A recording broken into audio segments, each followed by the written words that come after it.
Something has got to be done about Blair and Kelly. I thought if they were forced to live together under the same roof, their love for each other would win out. But no, it's just going from bad to worse. Now, I know that you and Blair are very close. Maybe you could appeal to her and get her to go a little easier on Kelly. Okay, I'll be happy to do it. It's going to have to wait till I get back from Europe. This is out of the blue. Yes, it is. It's just a short visit. I wanted to see my father. Herb, what's he doing in Europe? Not Dad. I meant David in Austria. That Dad? I didn't even know you were in contact with him. Yeah, we've sent each other an occasional birthday card, and I hadn't spoken to him in a long time, so I called him the other day. Any particular reason? No, just wanted to reconnect. I see. How is he? He's not doing that well. He and Jenny were caught in an avalanche in the Alps, and haven't found Jenny's body yet. And David was terribly hurt.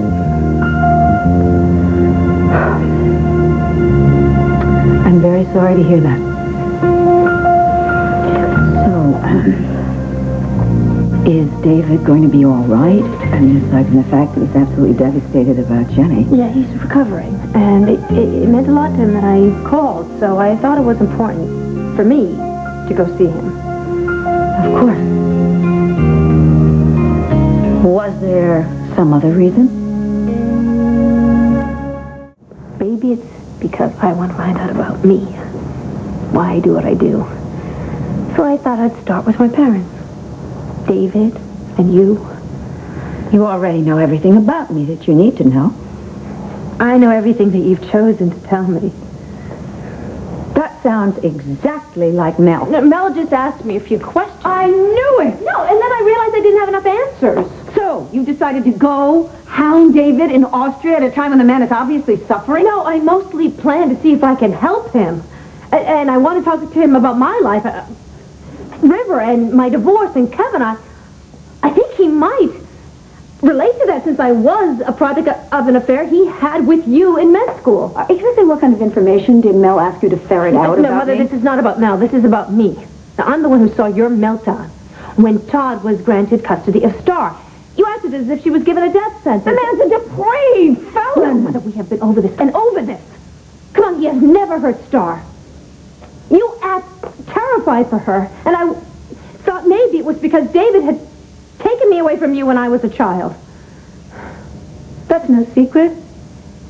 I told you all about it. And I thought, by now you might have gotten over your abandonment issues. What about your feelings? Maybe it's just because I'm a mother now, but the idea of losing a child for 15 years and not knowing if it was happy or safe or even alive.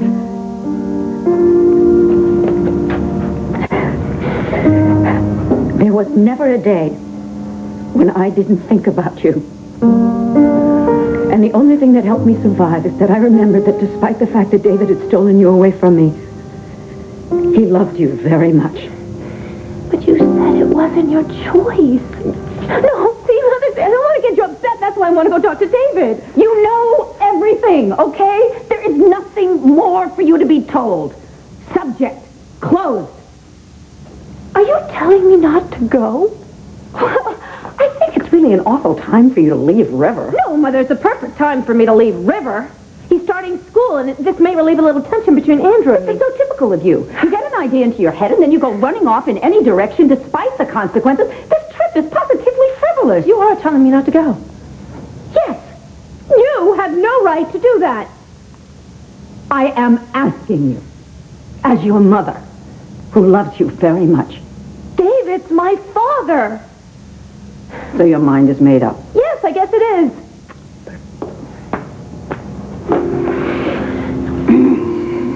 I love you very much, too. Oh.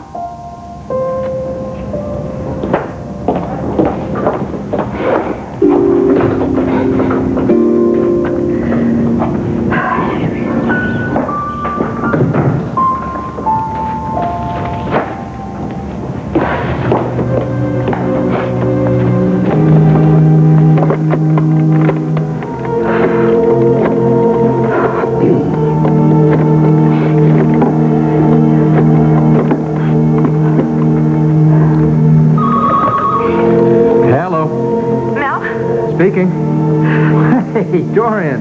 It didn't sound like you. I need to see you. Well, how about lunch? Right away. Oh, I've got this story to file. Just give me about an hour, honey, okay? Mel, please. Okay, I'm on my way.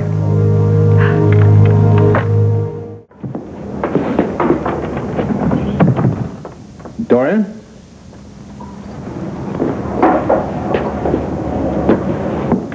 Dorian?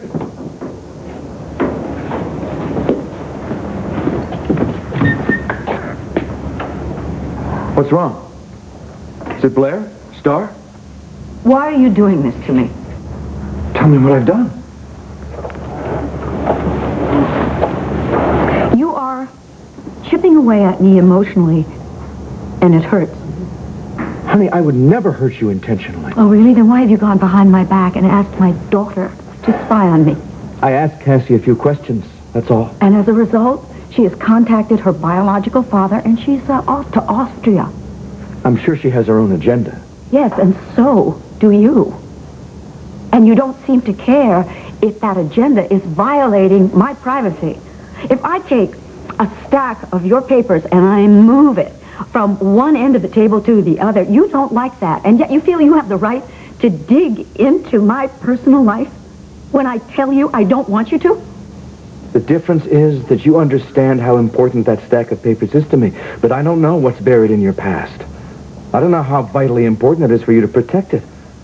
And I'm beginning to suspect you don't either. What can I say? What can I do to make you stop this? What if I said I won't? I can't. For your sake.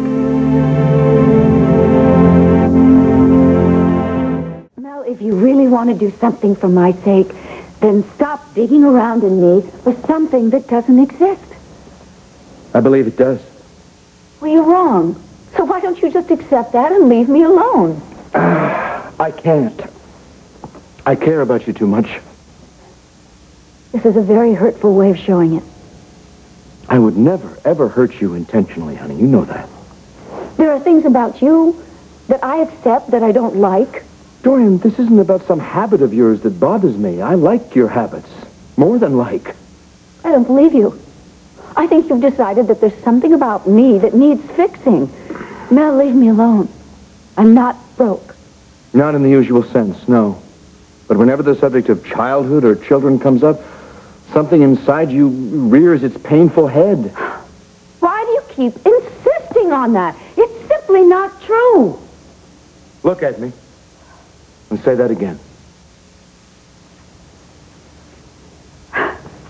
You are so stubborn, and you hate being wrong.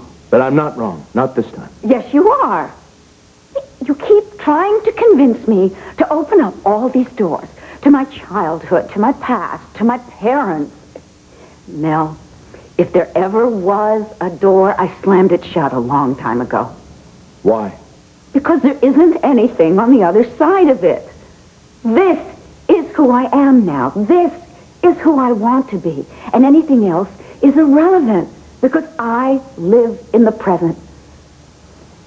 And Mel, when I ask you to respect my choices and you say no, that feels like an awful presumption. And that is something I cannot tolerate.